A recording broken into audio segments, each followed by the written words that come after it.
It's easy to walk past a homeless person on the street and not give them a second thought. But what if that person held the key to a life-changing discovery?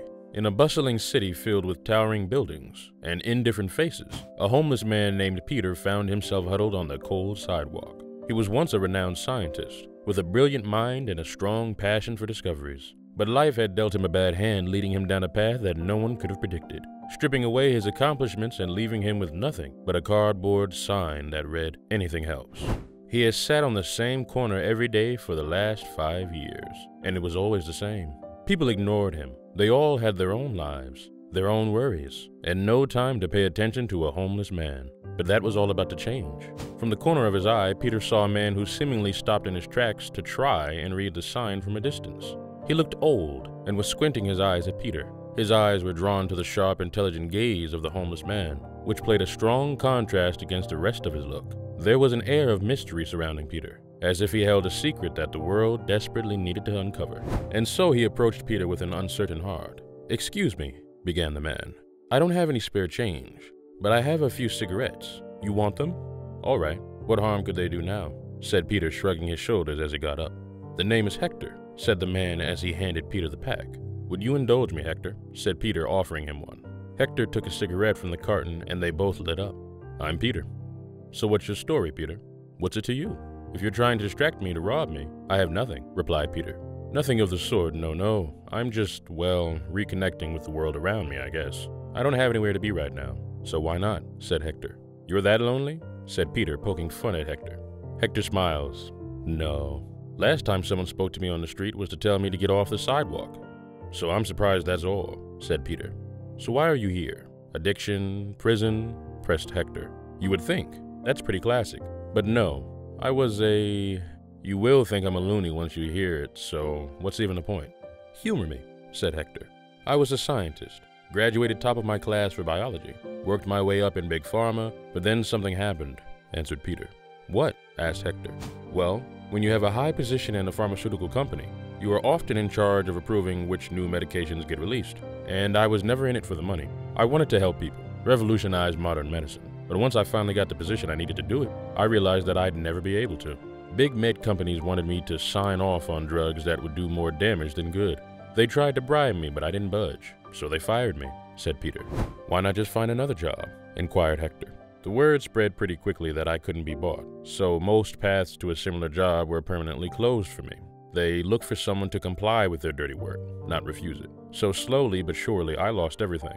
I dedicated my whole life to my mind, and I don't have any other skills. But hey, at least I'm not flipping burgers," said Peter.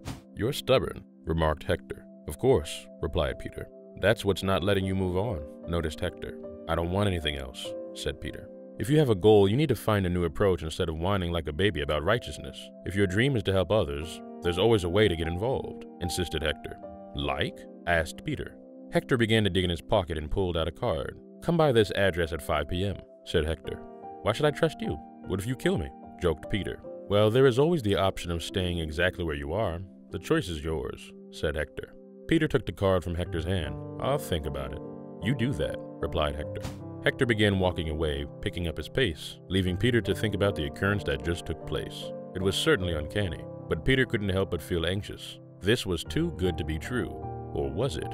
As time passed, Peter incessantly looked back at the card every few minutes, trying to decide what to do next. The clock approached 4 p.m., and he decided to take matters into his own hands. What's the worst that can happen? I could totally take him if something goes wrong, but why would he do any of this? It makes no sense. What's the catch? There should be one, shouldn't there? Peter looked at the card and studied the address. It was out of his neighborhood. How on earth should I get there? I don't even have a phone to check directions. Peter looked around. A bus map, of course. Peter looked around carefully and gathered all of his belongings, then approached the bus stop and began to study the map of the bus routes. That would work.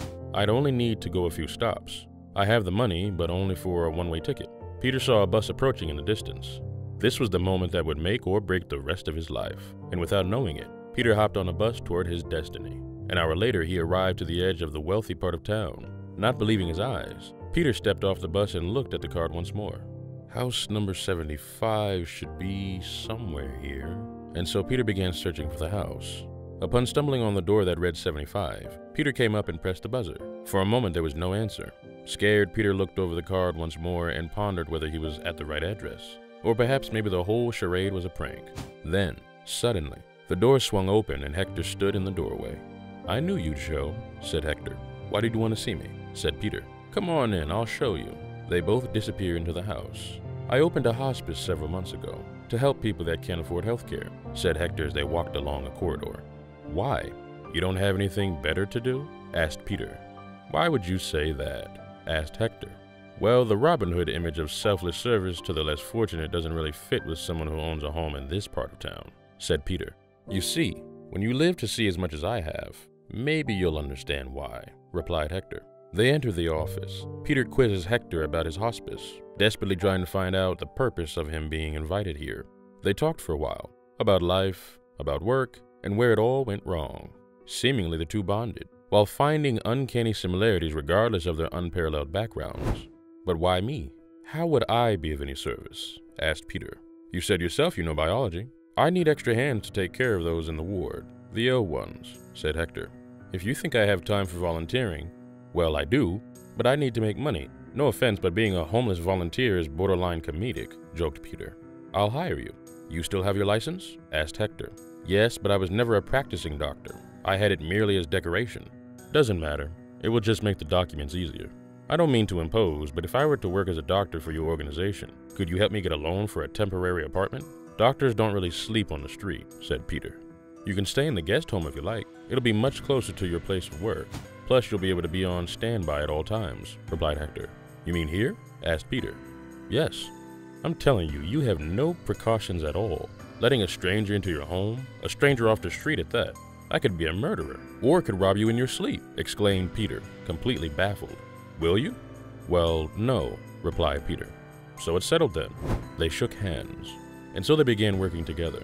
Peter became an integral part of Hector's hospice, utilizing his expertise in biology to provide care and assistance to the patients.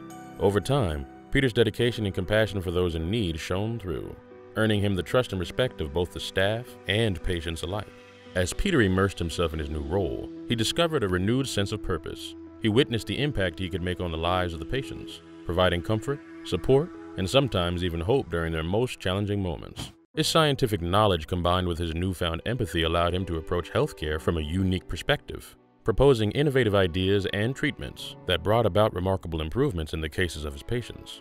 Word of Peter's remarkable work at the hospice spread, and soon enough, the scientific community took notice. His groundbreaking approach and unwavering commitment to patient care caught the attention of influential researchers, medical professionals, and organizations dedicated to advancing healthcare. Peter's journey from a forgotten scientist to a renowned advocate for compassionate healthcare became an inspiration to many. His story reached far and wide, challenging societal norms and encouraging others to look beyond appearances and stereotypes. He became a prominent figure in the field, sharing his knowledge, experiences, and vision through conferences, publications, and collaborations with esteemed scientists worldwide. Beyond his work, Peter also discovered the true beauty of friendship as Hector became his closest friend and colleague. The two shared many memorable moments together, reflecting on their journeys and celebrating the profound impact they had on each other's lives.